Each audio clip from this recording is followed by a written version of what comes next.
जय हो माँ गंगा, आप सभी भक्तों की कृपा करें, सभी का मंगल हो, सभी के अमंगलों का हरण करे माँ भगवती। और सगर पुत्रों का उद्धार किया है माता गंगा के पावन जल के स्पर्श से। श्री शुक्राचार्य जी महाराज कहते हैं कि इन्हीं भागीरथ के वंश में राजा ऋतुपर्ण हुए हैं। ऋतुपर्ण के सौदास, सौदास के अस्मत, अस्मत के नारी कवच, और नारी कवच के खटवांग, और खटवांग के दिलीप, दिलीप के रघु, जिनके नाम से रघुवंश चला। रघुवंश महाराज के अज, अज के बेटा दशरथ, और दशरथ के पुत्र राम, लक्ष्मण, भरत और शत्रुघ्न लाल जी महाराज जन्मे हैं। श्री सुखदेव जी महाराज ने एक ही श्लोक में पूरी राम कथा को सुना दिया है। श्रीमद् भागवत में सूक्ष्म रूप से राम कथा का वर्णन आया है। और आइए हम सभी भी संतों का ही अनुमोदन करते हुए प्रभु श्री राम का चिंतन अपने हृदय स्थल में प्रतीकात्मक स्वरूप से मैं स्मरण करते हैं। श्री राम जी का चक्रव्यूह में अवतार हुआ। श्री राम लक्ष्मण भरत शत्रुघ्न और उनकी शक्तियों का प्राकट्य मिथिला नगरी में एक ही साथ एक ही परिवार में हुआ। हम भी अपने हृदय भवन को अवध और मिथिला बना करके शक्तियों के साथ चारों शक्तिमानों को अपने हृदय में विराजमान करें और अपने हृदय में राम राज्य की प्रतिष्ठा करें। और वह कैसे संभव है, आइए सूक्ष्म भाव से राम कथा की ओर, राम कथा की मंदाकिनी में आचमन करते हुए बोलते हैं। आज दशरथ जी की अगना में, अयोध्या नगरी में हमारे रामलला सरकार जो है वो विराजे हैं। आइए हम भी रामलला सरकार के जन्म पर उनके श्री चरणों में क्या कहते हैं, आइए हम सुनते हैं। बोले श्याम रामचंद्र भगवान की भई प्रकट कृपाला। आइए आप लोग, मतलब गाए भी हम और ताली भी हम नहीं बजाए, ये तो ना इंसाफी है भाई। साथ दीजिए, क्या करना है, साथ देना है। आप सबको साथ देना पड़ेगा मस्ती में गुनगुनाते हुए, क्योंकि आज अवध में राम आए हैं भक्तों। कौन आया है? अवध में राम आए हैं। भई प्रकट कृपाला दीन दयाल कौशल्या हितकारी। हरि प्रकट कृपाला दीन दयाल कौशल्या हितकारी। हरि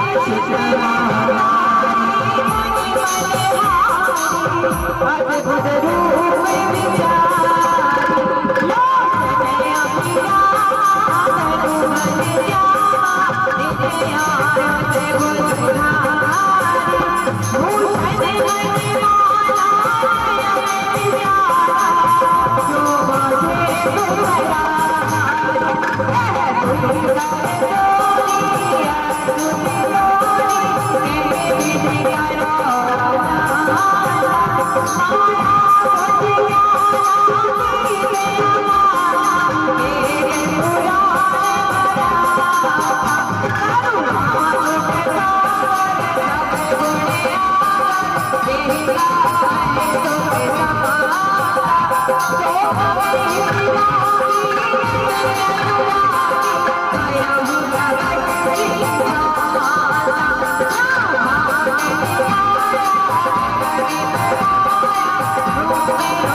बोली चारों भैयन की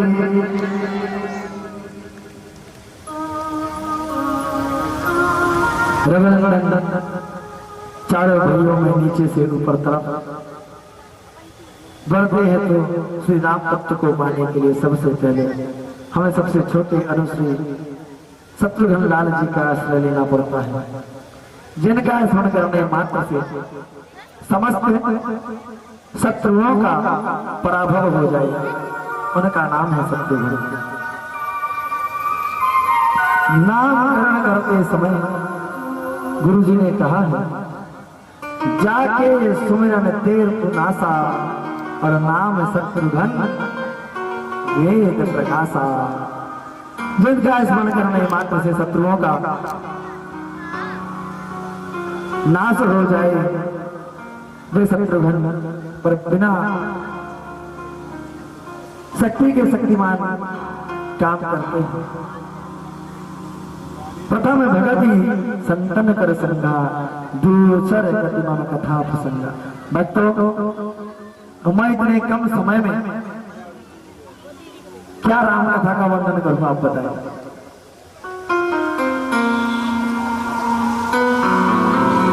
मर्यादा का पाठ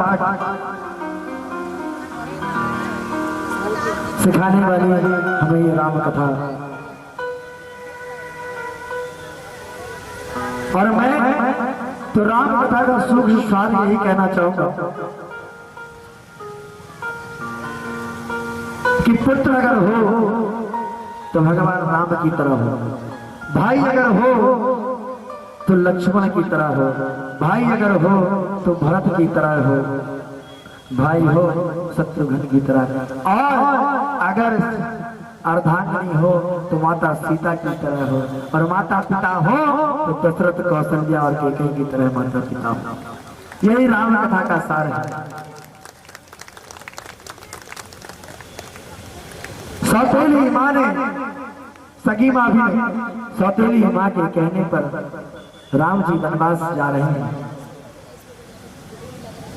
वशिष्ठ जी के आश्रम पर चारों भाइयों ने का नामकरण संस्कार हुआ है, चारों भाइयों का यज्ञोपवीत संस्कार हुआ है, चारों भाइयों को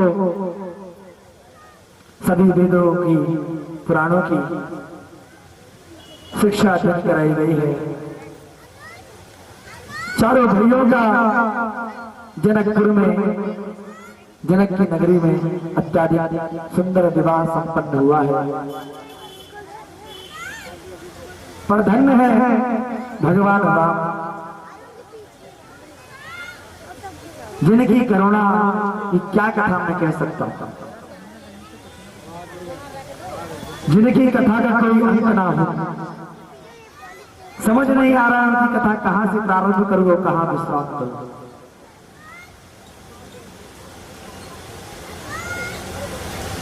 चौदह वर्ष का वनवास सौतेली मां के द्वारा प्राप्त हुआ। माता की कामना को पूर्ण करने के लिए 14 वर्ष का वनवास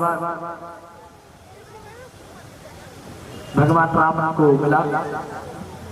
और धन्य है भगवान राम, जिनको कल सुबह सिंहासन प्राप्त होने वाला है, राजगद्दी मिलने वाली है। उस राजगद्दी का त्याग करके भला कोई 14 वर्ष ही जाएगा। अरे हम और आप 1 घंटे के लिए नहीं जाएंगे, पता चल जाएगा कि रात को सोने का सिंहासन मिलने वाला है।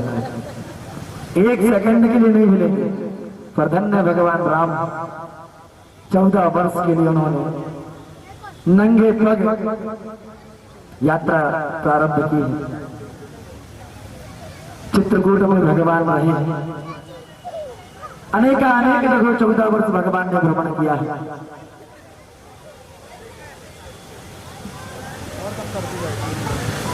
चौदह वर्ष के वनवास में अनेक कष्टों को भी भगवान राम ने देखा। पर धन्य है मां सीता, जिन्होंने इस विषम परिस्थितियों में भी भगवान राम का साथ नहीं छोड़ा। धन्य है वो भाई, लक्ष्मण जैसा भाई, जो अपनी 14 वर्ष तक अपनी निंद्रा को त्याग करके भगवान राम की सेवा की है। धन्य है ऐसा भाई। अरे आज का भाई तो एक दूसरे को देखना पसंद नहीं करता, पर धन्य है लक्ष्मण जैसा भाई।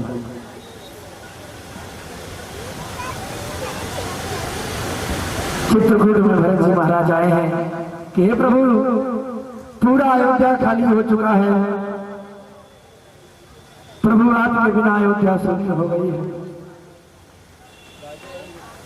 प्रभु आप यहाँ से ही लौट चले और अयोध्या में अयोध्या की राजा बन करके आप विराजमान हो जाए। भगवान राम कहते हैं कि मैं तुम्हारी भी बात भरत नहीं कर सकता, और मैंने माँ को वचन दिया है कि मैं 14 वर्ष का वनवास पूर्ण करके ही मैं अयोध्या वापस लौटूंगा।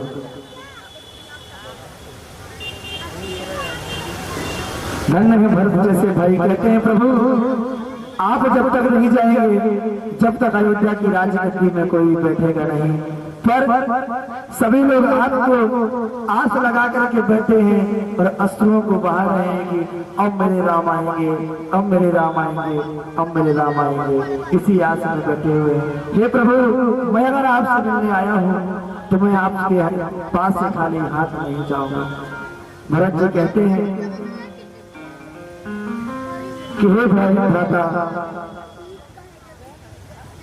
आप अपने चरण पादुका ही मेरे सर पर रख दीजिए, मैं इसको ही लेकर के अयोध्या जाता हूँ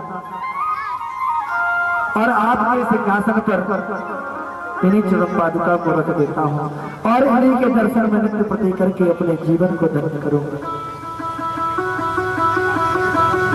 धन्य वर्ष जैसा भाई।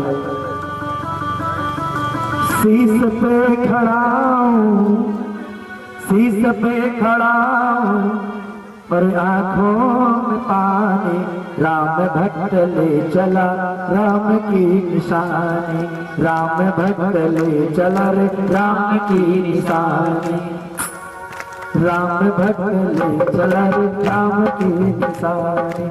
देखते ही सुनते ही नैनों में पानी, देखते ही सुनते ही नैनों में पानी, राम भक्त ले चला राम की निशानी, राम भक्त ले चला राम की निशानी।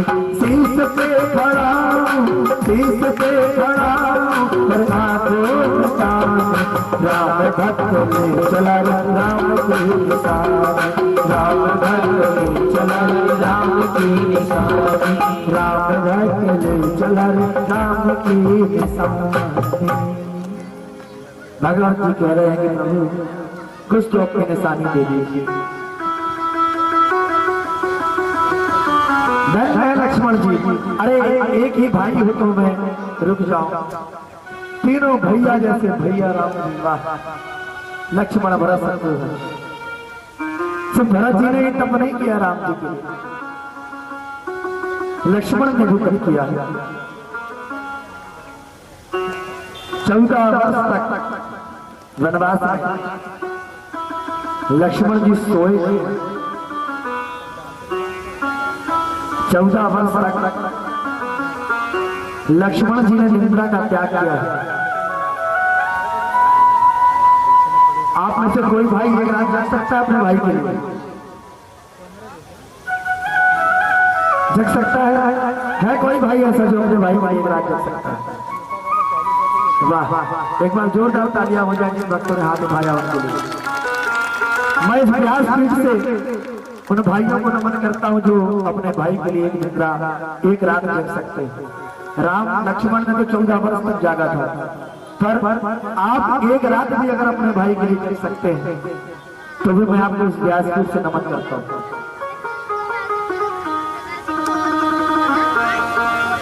धन्य हो भाई जिसने 14 वर्ष तक सिर्फ सोए नहीं है, भोजन भी नहीं किया है। लक्ष्मण जी ने 14 वर्ष तक भोजन नहीं किया है।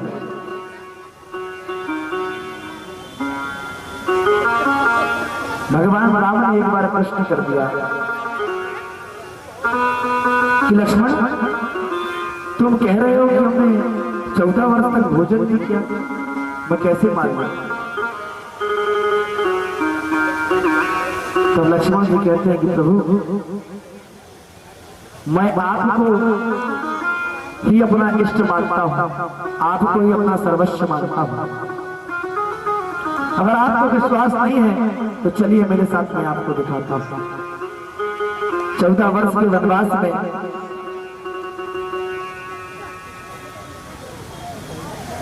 भगवान राम ने जब जब भोजन करते थे तो लक्ष्मण जी को एक दोना भोग जो थे वो देते थे। लक्ष्मण जी उस भोग को पाते नहीं थे, एक कमरे में इकट्ठा रख देते थे। और जब गिनती चालू की गई, राम ने कहा कि ऐसा हो नहीं सकता कि लक्ष्मण तुम बिना भोजन के 14 वर्ष कैसे रहे।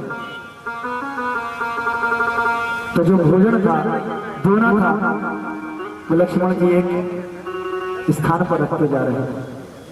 और जब राम जी ने देखा और गिनती की गई तो इसमें गुरु जी बताइए कितने दोने कम थे? कितने दोने कम थे? 4 दोने कम थे। क्योंकि 4 भगवान राम ने भी भोजन नहीं किया है रामायण में। तो लक्ष्मण जी ने, तो राम जी ने कहा कि लक्ष्मण इसमें तो 4 दोने कम है, यानी तुमने 4 दिन भोजन किया, तुम झूठ कहते हो मुझसे। लक्ष्मण जी याद दिलाते हैं कि हे प्रभु, 4 दिन जब आपने ही फलाहार नहीं किया है, आपने ही भोग नहीं लगाया, और जब आपने ही भोग नहीं लगाया तो आप मुझे वो दोना कैसे प्रदान करते हैं? अब इतने भक्तों में कौन ऐसा भक्त है, कौन ऐसा राम भक्त है जो बता सकता है क्या कि 4 दोने कहां पर राम जी ने भोग नहीं लगाया? पूरे 14 वर्ष के वनवास में राम जी कहां पर भोग नहीं लगाया? 4 ही बार भोग नहीं लगाया राम जी ने, वही 4 दोने कम थे।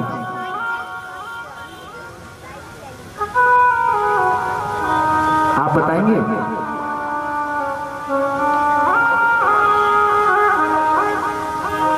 आज दीवार साहब साउंड दिया जाए, माइक दिया जाए हमारे यजमान पर। और 4 जगह भोजन कहा नहीं किया राम जी, प्रसाद नहीं लिया। आप में से कोई बताएगा? किसी को जानकारी है?